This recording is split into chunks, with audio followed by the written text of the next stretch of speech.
Hello guys, in this video I am going to show you how to add trips to your account on the Singapore Air application.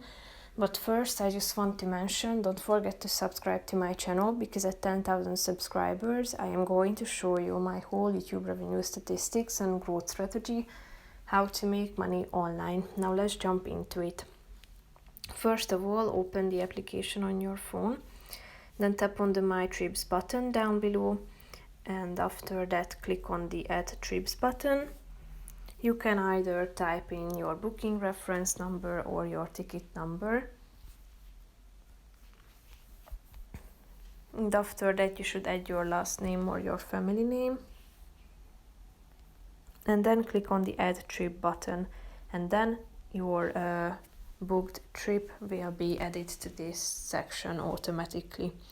So you can view your upcoming trips, manage bookings and more, and also your past trips. So that's pretty much it for this video, guys. See you in the next one. Bye bye.